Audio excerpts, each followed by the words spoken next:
placer que se hayan molestado en estar aquí para escuchar mi charla. Ojalá les guste. Quiero agradecer ante todo a la profesora Mónica García, el profesor Sergio Carranza por haberme hecho esta grata invitación. Para mí es un orgullo compartir esta sala con artistas de la talla de los que me precedieron a lo largo de toda esta semana que se ha realizado este Festival de las Artes, sobre todo este Simposio de las Artes. Soy Rafael García, para quienes no me conocen, para quienes me han visto y se preguntan de qué vengo a hablar. Bueno, como ya lo dijo el presentador, me dedico al mosaico. Llevo 17 años trabajando el mosaico en la ciudad de Manta y en otros cantones de la provincia. Es un arte que decidí escoger porque quería salir del montón. Y es algo que desde mi punto de vista siempre les voy a aconsejar a mis colegas artistas, sobre todo los que recién comienzan. Es difícil competir, por ejemplo, en el campo de la pintura cuando hay tantos pintores alrededor. Pero hay tantas técnicas escondidas por ahí que hace falta que alguien las descubra. Y no es que estoy diciendo que el mosaico está escondido, ¿no? Pero aquí en nuestra provincia nadie o casi nadie lo trabajaba, entonces me atrajo mucho desde que lo conocí y decidí emprender en él para marcar la diferencia. Como les dije, me dedico al mosaico y me debo al mosaico, es mi profesión, es mi sustento. Para quienes piensan que o dicen que del arte no se puede vivir, bueno, yo soy un ejemplo de lo contrario. Sí se puede vivir del arte. No lo va a hacer millonario, bueno, tal vez no todos, pero se puede. Es cuestión de creatividad y innovación. Vamos a hablar del mosaico. No es de mí que vamos a hablar. El protagonista de esta charla es el mosaico. Entonces, comencemos desde el principio. ¿Qué es el mosaico? ¿A qué definimos mosaico? Si ustedes buscan en internet y ponen mosaico, les pueden salir canciones, esos mixers que están compuestos por retazos de diferentes canciones y formando un conjunto musical. También le llaman mosaicos. Y es que no dejan de ser mosaicos. ¿Por qué? El mosaico es una obra elaborada con teselas, es decir, pequeños fragmentos de piedra, cerámica o vidrio de diferentes formas y colores que se aplican sobre cualquier superficie para formar composiciones geométricas o figurativas. Ahí está el concepto claro, esa es la única palabra extraña ahí, sea teselas. Teselas se le llama a cada una de las piecitas que conforman el mosaico, para mostrar las obras que trae. Etimológicamente, el mosaico viene o significa, en el griego antiguo, significa inspirado por las musas. Y es que las musas, ustedes deben saber de qué se habla cuando se habla de las musas, ¿no? Es un ser divino de la antigua mitología griega que inspira a los artistas.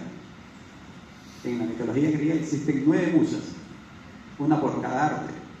Una inspira al poeta, otro inspira al orador, otro inspira al músico, pero saben ustedes que no hay una musa que inspire la pintura y no hay una musa que inspire a la escultura. ¿Por qué será?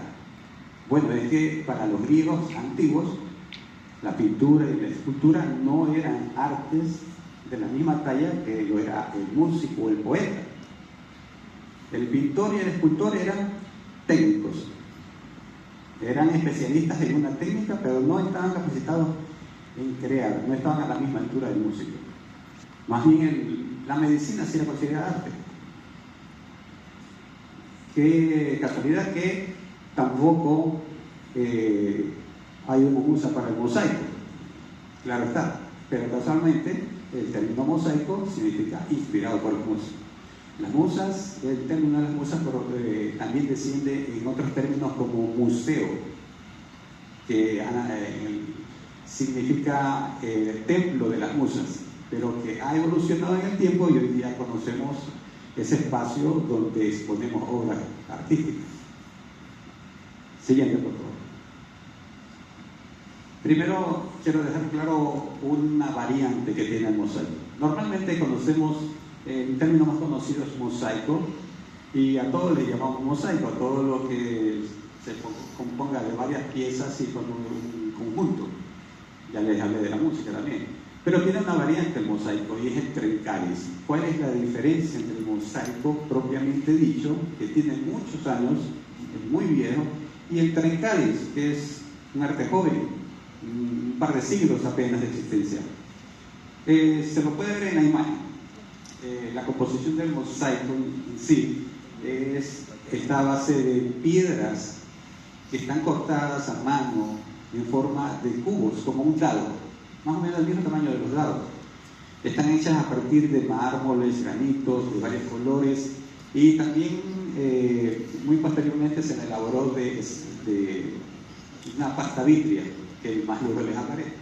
En cambio, el trencales es cuando cogemos esa cerámica, esa losa que utilizamos en los pisos o en las paredes, y las quebramos al azar, y salen triángulos, salen cuadriláteros irregulares o hasta pentágonos, formas irregulares, y las unimos de tal forma que las puntas formen paralelismos, como lo muestra la imagen. Entonces, para comenzar, es bueno tener claro la división de esos conceptos. Ya nadie les podrá discutir por ahí, cuando les digan eso no es mosaico, porque eso son puras piezas quebradas, azulejos quebrados. En cierta forma tiene razón, eso se llama trencaliz. El mosaico, propiamente dicho, es cuadrado o rectangular. Pero yo siempre utilizo el mosaico porque el trencaliz es un término desconocido, entonces ¿para qué nos vamos a complicar? Pero en la academia hay que conocer las cosas. Siguiente, por favor. Historia. Siguiente. No pretendo aburrir, yo sé que a muchos no les gusta la historia, les aburre, pero es importante saber cómo es que este arte ha evolucionado para llegar a lo que hoy día es el mosaico, para lo que hoy día conocemos como mosaico. ¿Cuántos años tiene el ser humano construyendo mosaicos, haciendo mosaicos? Bueno, tiene más de 5.000 años.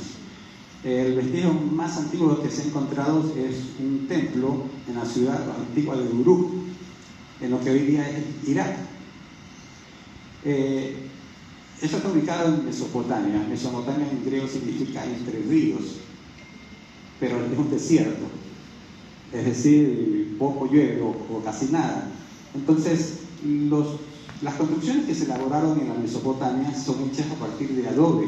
El adobe es el barro secado al sol. ¿Qué pasa cuando la arcilla la secamos al sol?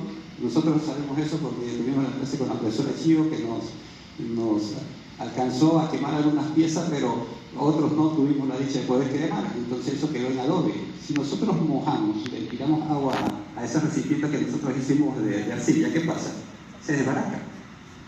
Entonces hace falta cocerlo al horno para que la estructura molecular de ese compuesto se transforme y de tal forma que se impermeabilice, para que se pueda servir de recipiente de líquidos. Y eso lo descubrieron los sumerios hace muchos años. Entonces estos templos, que como ustedes ven en la pantalla están hechos de adobe, tenían que tener una solución. ¿Cómo lograban impermeabilizarlos para evitar esas destrucciones? Y los primeros mosaicos son hechos a partir de barro cocidos al horno en forma cónica, como unos clavitos, y los iban colocando con la figura circular hacia afuera y la puntiaguda hacia adentro, y formaban esos diseños geométricos. O sea, tuvo una necesidad funcional, pero también se le dio el carácter estético. Aquí todavía no vamos a ver mosaicos figurativos, nos limitamos a figuras geométricas.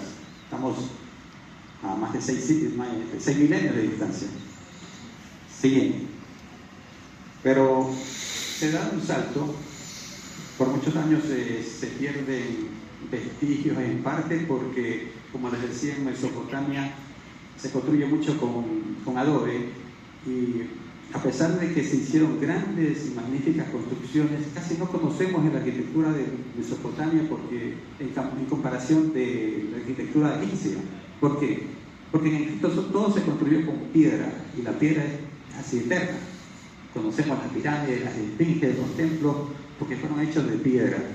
Es la dicha que tuvieron los egipcios. Toda esa obra magnífica también la hicieron, claro, con sus variantes, los sumerios, los que vivían en Mesopotamia. Pero no tenían las piedras, tenían barro, y las pocas obras que sobreviven son aquellas que se les logró recubrir de un material como el mosaico que les hablaba, para que duraran un poquito, pero son un poquito las figuras que sobreviven. Nos sacamos, como les dije, algunos años porque existen pocos vestigios que han sobrevivido, y nos vamos a la Grecia antigua. Este mosaico que ustedes ven aquí, ubicado en la actual Turquía.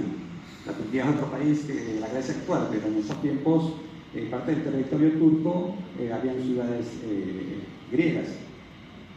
Aquí se comienza a ver ya el mosaico figurativo. Y las escenas que vemos aquí son representaciones de mitos. ¿Qué es lo que vemos ahí? 9 rostros. Adivinen, las 9 musas de las que les hablé antes. Y la que ven en Granada es, la tomé a ella por su nombre que todos conocen. Ya saben por qué se puso Thalía ese nombre. No recuerdo a qué artista inspira. Consulten. Aquí en el mosaico griego hay una particularidad. El mosaico griego nace como una necesidad de limpieza y pulcritud en la vivienda. Sirve para pisos únicamente, no se elaboran mosaicos para paredes, es para piso. Así como nosotros hoy en día sus casas están hechas sus pisos de cerámica o de porcelanato u otros materiales mucho más costosos. Hace 40 años aquí en Manta, las casas eran de cemento, los pisos eran de cemento, y el que tenía un piso de baldosa pues era porque estaba en más alta clase social. En esos tiempos era normal que todas las viviendas fueran casas de ladrillos, de piso de ladrillos, y por ahí la gente que tenía un poco más de recursos podía darse el gusto de hacer su piso de mosaico. Imagínense, si ese mosaico ustedes vieron anteriormente, ¿cuánto tiempo les habrá tomado porque no tenían las herramientas que hoy tenemos? Más años, imagino yo, y cuánto le habrá costado. O sea, estaba apartado simplemente para la clase alta tener esos tipos de pisos. En Roma no pasa muy diferente. Se comienza trabajando en el mismo sentido, solo que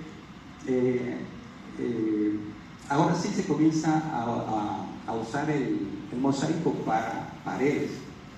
Es decir, que ahí ya no solamente los antiguos vieron la necesidad de mosaico como para la comodidad del piso, que no acumulara polvo y esas cosas, sino como algo 100% estético. Roma trasciende y salimos de la Edad Antigua y llegamos a la Edad Media, y llega el periodo bizantino, y es donde descubren un nuevo método, un nuevo material, y es la pasta vitrea.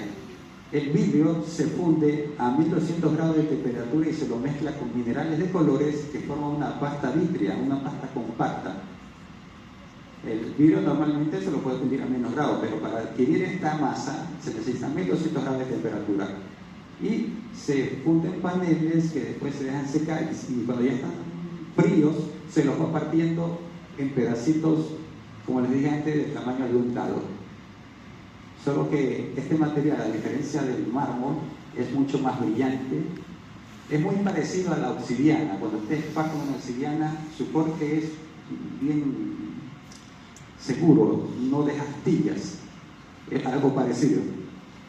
En el periodo bizantino ya no estamos con dioses romanos o musas griegas. Ahora estamos en un periodo de teocentrismo.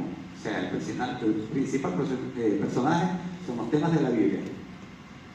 En esta muestra que ustedes ven a la derecha es una de las pocas excepciones. Es un detalle del mosaico que queda en Rávena de la corte de Justiniano, uno de los emperadores romanos del periodo bizantino. Siguiente. Gracias. Nos saltamos del continente y nos vamos a México. Al México precolombino, Mesoamérica. La cultura azteca desarrolla este tipo de trabajo mientras en Europa se trabajaba el mosaico plano, acá se atreven a trabajar el mosaico en volumen, a recubrir piezas de madera, talladas en madera, pegadas con una resina especial vegetal que hacían ellos, pero con piedras preciosas, no con mármoles, piedras preciosas. Por ejemplo, este está recubierto en su gran mayoría por turquesa, la piedra turquesa, un lindo color que tiene. Los dientes están hechos de concha, de mar, y otros colores que ustedes ven ahí también son de piedras preciosas.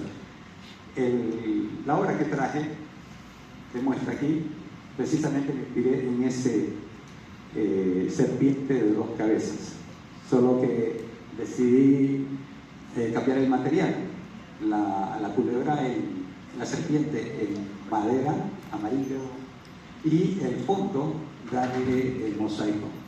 Es la segunda obra que he realizado con este tipo de contraste. La primera obra la conoce muy bien el arquitecto, él me la compró.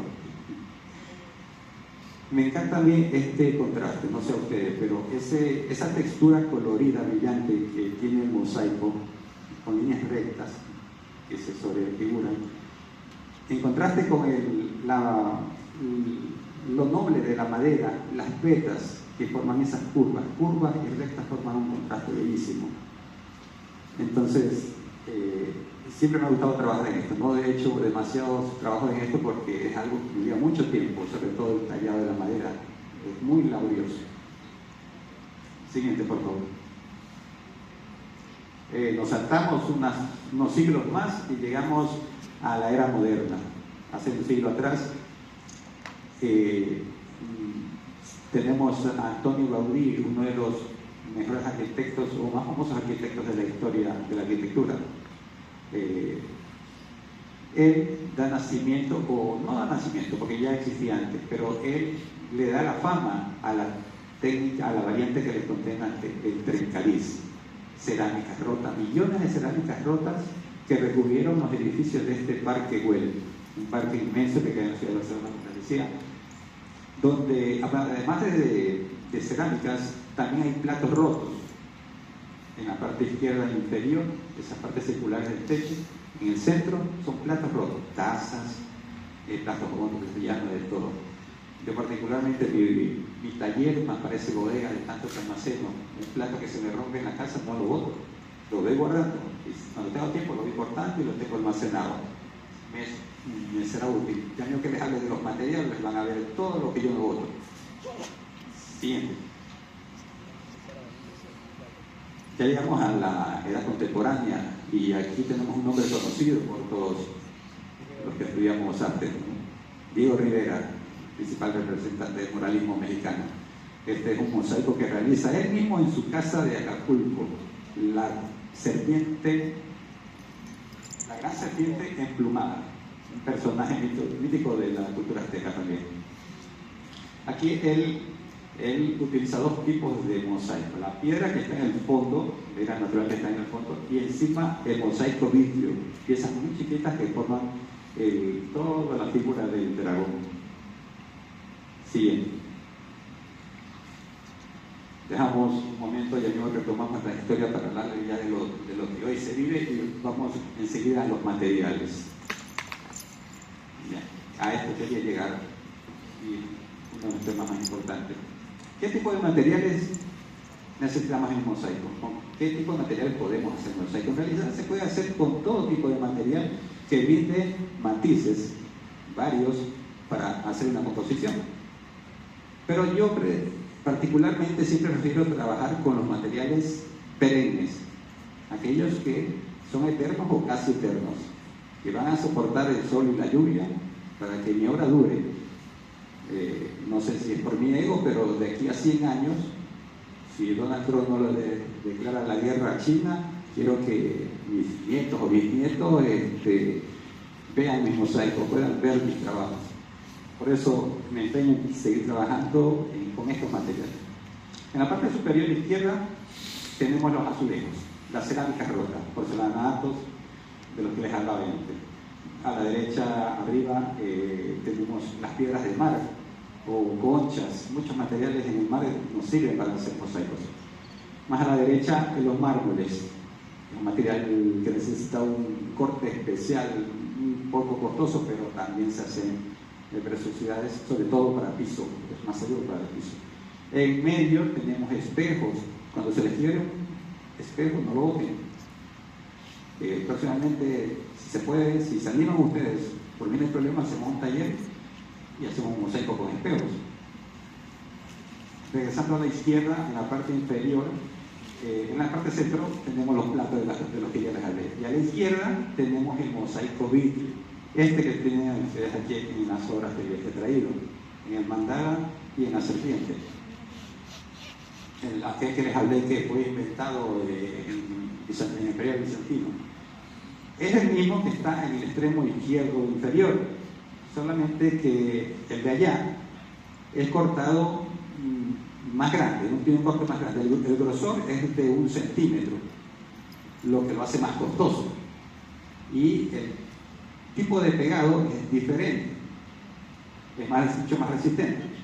Esa estabilidad con respecto al de la izquierda, el mosaico de vidrio de la izquierda, la recompone utilizando las mallas. Las mallas sirven para amarrar ese mosaico que no tiene 1 centímetro, tiene apenas 4 milímetros de grosor. Entonces la punta no tiene demasiado espacio para que la porcelana ingrese y agarre bien la pieza. Por eso se ayuda con la malla. En cambio, en el de la derecha no es muy necesario la malla. Sigue.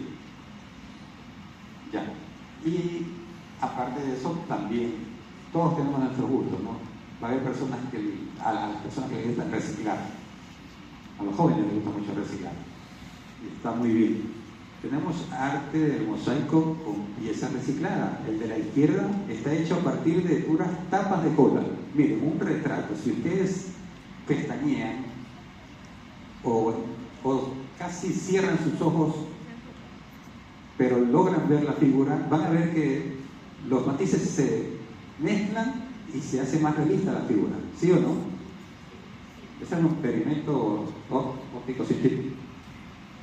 Y el de la derecha está hecho con basura, digamos así, pedazos de plástico, de juguetes rotos, y de plásticos en sí, de diferentes formas y orígenes.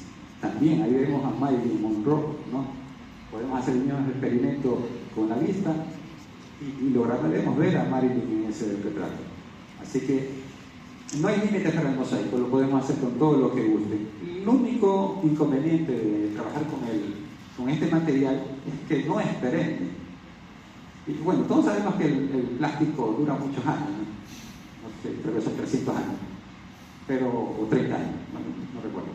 Pero cuando esto está en la intemperie, la humedad y el polvo, al ser un material irregular en la superficie, lo va destruyendo, lo va despegando. Y no podemos asegurar de que le dure mucho este tipo de trabajo. Si es para un cuadro, para interiores, bueno, ahí sí, le durará mucho más, pero nada comparado con si utilizamos los materiales perennes. Siguiente, por favor. Herramientas. Una de las herramientas que se utilizan es esta que, si alguno conoce a algún ceramiquero, va a reconocer esta herramienta. Sirve cuando trabajamos con azulejo y queremos cortes rectos y largos, es indispensable esta herramienta, la cortadora de azulejo. Siguiente. También utilizamos herramientas eléctricas. Afortunadamente no son indispensables. Cuando se me va la luz en estos tiempos, me pongo a hacer mosaico y solamente necesito pinzas, no necesito tener luz, con tal de que sea de día, claro. Estos sirven para, por ejemplo, para cortar una pieza entera de la cerámica y hacer una sola forma, ¿no? Por ejemplo, sacar una letra grande, una AU, o sacar una forma de una serpiente o algo así. Ahí eso es muy útil la moladora, por ejemplo, y el otro para cortes rectos.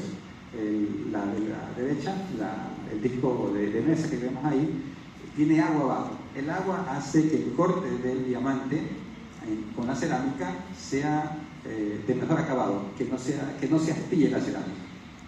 Ese es el beneficio de cortar en húmedo. Siguiente. Pero las herramientas que son indispensables si queremos trabajar mosaicos son estas, las pinzas o las tenazas.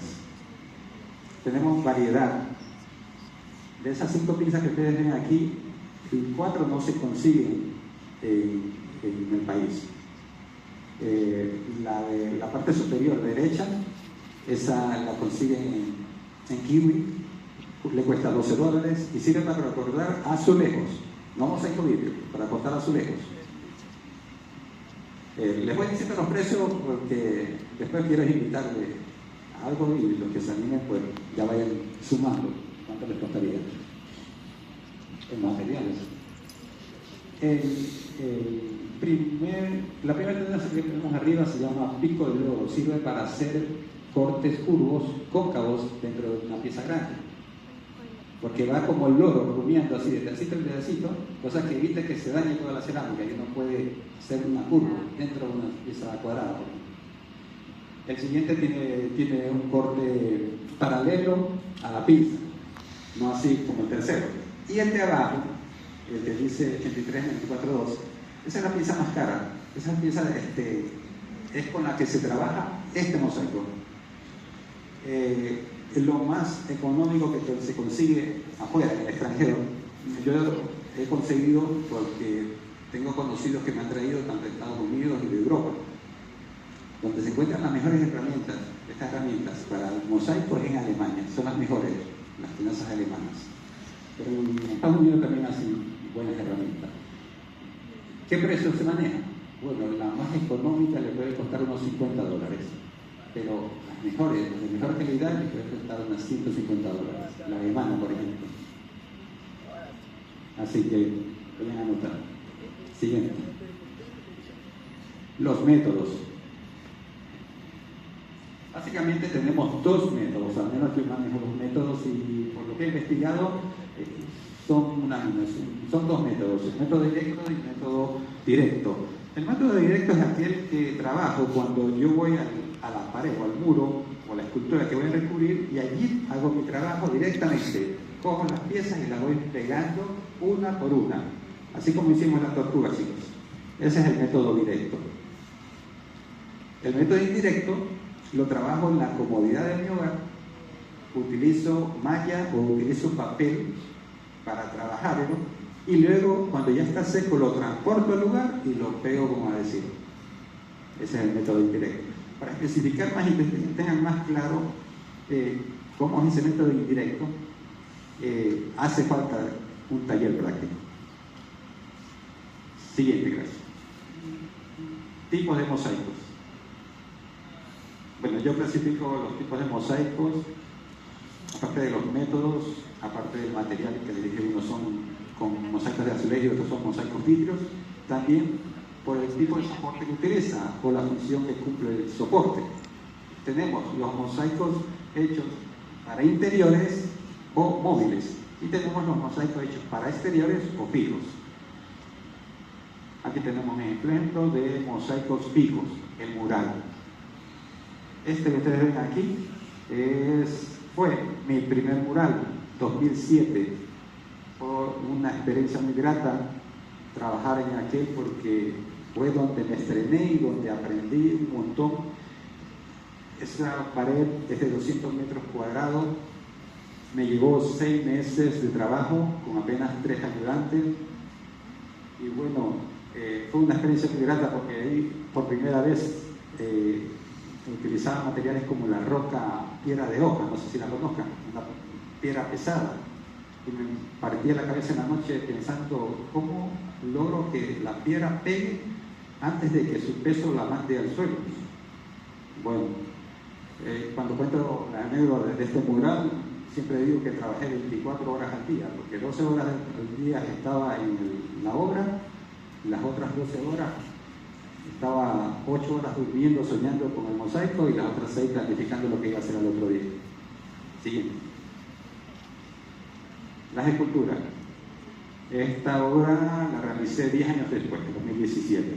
Está ubicada... la anterior es la que está ubicada en Jaramillo. Esta está ubicada en San Lorenzo.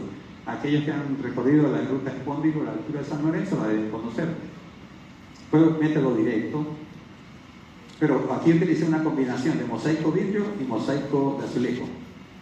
El método indirecto lo trabajé en las extremidades, todo lo trabajé en mi taller, fundí las partes, y recubrí de mosaico vidrio, y las 5 extremidades las llevé al lugar, y en el lugar fundí lo que es el caparazón y la recubrí de mosaicos de azulejo. Por más que le insistí al ingeniero, que fue quien me subcontrató, que pusiera un cerco para que la gente no se trepara a tomarse fotos y fuera, no a mandar abajo la estructura porque está bien cimentada, sino que a raspar las extremidades inferiores. Él fue el primero que puso el mal ejemplo. Se trepó, cuando terminé la obra, se trepó en el cuello de la tortuga y se tomó foto y la subió a Facebook. Entonces todo el mundo supo que sí se podía subir. Rápido. Porque presenta deterioros en las extremidades traseras. Siguiente. También se utiliza el mosaico para recubrir viviendas, casas. La figura de la izquierda es una de las fotos que recién ahora último me mandó un amigo de Galápagos, que por casualidad la semana pasada encontró una casa que está recubierta totalmente de mosaico. Yo no lo sabía, yo creo que solamente había en Estados Unidos que hacen mucho eso, hacen bastante eso. Los estadounidenses son muy caprichosos en su gusto, lo hacen, lo quieren y lo hacen. Y Galápagos también lo hay. La figura de la derecha, a pesar de que es madera, el cerco, ¿se dan cuenta del cerco? El cerco todo es recubierto de mosaico. Entonces el mosaico no tiene límite. Siguiente. Las fuentes. Si hay algo que es adecuado para el mosaico, son los lugares húmedos, porque el mosaico te da impermeabilidad y es perfecto para las fuentes. Siguiente. Para los pisos, obviamente los griegos lo hicieron hace muchos años y se lo sigue haciendo, ya sea con mármoles, como la figura de la izquierda, que se lo pule y queda muy liso, muy perfecto, que ya se parece que para pintado, o como el de la derecha, que es mi preferencia porque se ve mucho más irregular. Son cerámicas pegadas, piezas pegadas una por una y no pulidas al final. Entonces se mantiene una leve textura en el piso. Siguiente. Para lavamanos, miren que ahí está pegado sobre una madera. Podemos pegar sobre madera, solo que lo pegamos con silicón o resina. Siguiente. Para cenejas de cocina. A mi esposo le hice, para mostrarles estas fotos, le tuve que hacer en la cocina un mosaico, que me llevó un año de trabajo porque lo iba haciendo cuando tenía tiempo. Ya me estaba presionando. En bancas sobre todo para el exterior, son muy buenas porque resisten la humedad, resisten la lluvia y el sol. Entonces, y forman un ambiente perfecto con ese colorido que le da a la gente que le rodea. Siguiente. Hablando de jardín, son perfectas para las jardineras. Unas jardineras que hice acá en Parque de las Orquídeas, si alguien lo conoce, esos mosaicos los hice yo. Ahí hay unas jardineras. Causa un contraste muy bonito con el verde del césped. Entonces, son perfectas para las jardineras. Siguiente. Bueno, para los que tienen piscina y están cansados con su cuadrícula monótona, pueden aplicar un mosaico en sus piscinas. No les sale barato, pero la piscina le cuesta más caro. Siguiente. Ahora nos vamos a los mosaicos móviles o aquellos que se utilizan en interiores. Para comenzar tenemos los cuadros como los que ustedes ven aquí al frente, así como las pinturas, los podemos trabajar sobre Playboy, sobre MDF o sobre carbón pensado, pero lo ideal es utilizarlo sobre tabla, una tabla que esté bien trabajada, claro, tratada. Si lo trabajamos sobre MDF, lo solucionamos su inconveniente si lo pegamos con resina. La resina le da una capa que le va a impedir que se deteriore. Jarrones. Estos jarrones que ustedes ven aquí a la derecha, los de la derecha son míos. Eso los comencé a trabajar en 2011 y los dejé trabajar en el 2016. ¿Qué pasó en el 2016? Terremoto. Todos los jarrones que habían hecho se le quebraron. Y es que, igual que los jarrones chinos, si se caen, se quiebran. Y así que eso me causó decepción y me he vuelto a hacer otro jarrón. Quiero volver a hacerlo, pero ya en fibra de vidrio. Saber que si se caen no se van a romper. Siguiente. Espejos. Si tienen un espejo rojo, le pueden hacer un marco de mosaico.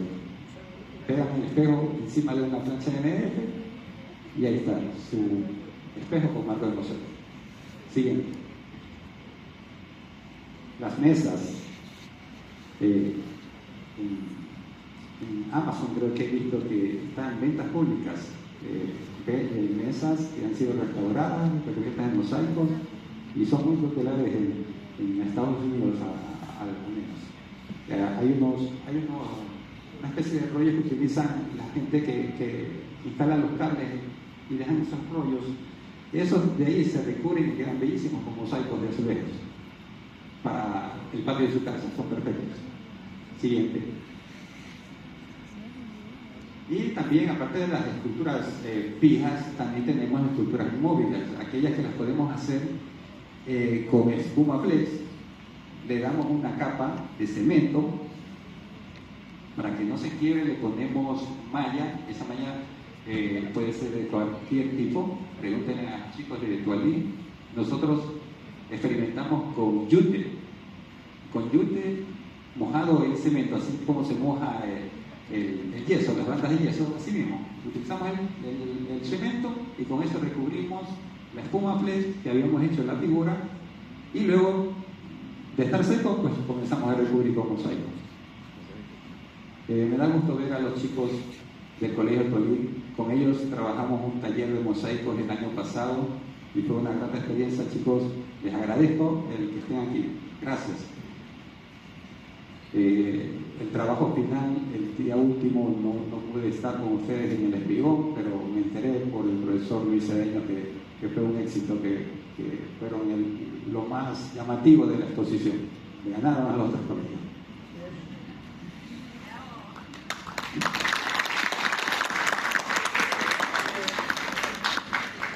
Bueno, y para finalizar, me alegra que nadie se haya dormido, creo. Lo que ya les estaba insinuando. La primera idea cuando me invitaron a este taller, que se ha convertido en charla, era hacer un taller práctico. Pero yo le comenté a la profesora Mónica los inconvenientes que tal vez iban a haber, y era la cuestión del costo, porque ya les digo, si hacemos un mosaico más económico que nos pueda salir con la pinza de azulejo que cuesta $12, y súmenle a eso las piezas que hay que comprar. Pregúntenle a los chicos de Tolí cuánto gastaron. Lo hicieron en grupo, ahí les salió un poco más bajo. ¿Cuánto gastaron, chicos? En la tortuga, por ejemplo, ya se olvidaron. Como $80, pero fue un grupo de 4 o 5 estudiantes, ¿no? Ya, así se formaron varios grupos y recogieron y hicieron lindas obras. ¿Ya? Entonces, lo más caro es la pinza. Los azulejos pueden ir a los lugares donde venden azulejos y ven colores que a ustedes les gusten, ¿no? Rotos, y se los piden, o a veces les pueden vender $1 un montón. ¿Ya? En cuanto al resto de materiales, eso sí es económico. La malla, la cola blanca, la cinta, el plástico transparente y el boceto que queramos hacer. No es muy complicado. Yo estoy presto a colaborar hasta este año, porque si el arquitecto lo permite, nos graduamos este año. El arquitecto y los profesores de las materias. La última muestra que les tenía eran estos papeles que les llamo yo, porque estos se elaboran de tamaños pequeños, 30 por 30, 40 por 40, y se trabajan con malla, se pegan con cola blanca. Ustedes los tienen en su casa y cuando los quieren, qué sé yo, los quieren pegar en su baño, van y lo trabajan con bondes o Zika, cualquiera de esos morteros que venden en los almacenes de materiales de construcción. Y son figuras bien sencillas, de las cuales no requiere tener mucho talento artístico, como ustedes ven, sencillo. Pero yo sé que aquí ustedes son exigentes, quieren hacer algo más complicado, pero les puse lo básico. Al menos los del Palí dicen, ellos son expertos así, pero quieren hacer algo más difícil. Listo, eso ha sido todo por hoy. Les agradezco mucho, pues les digo, arquitecto, gracias por estar aquí.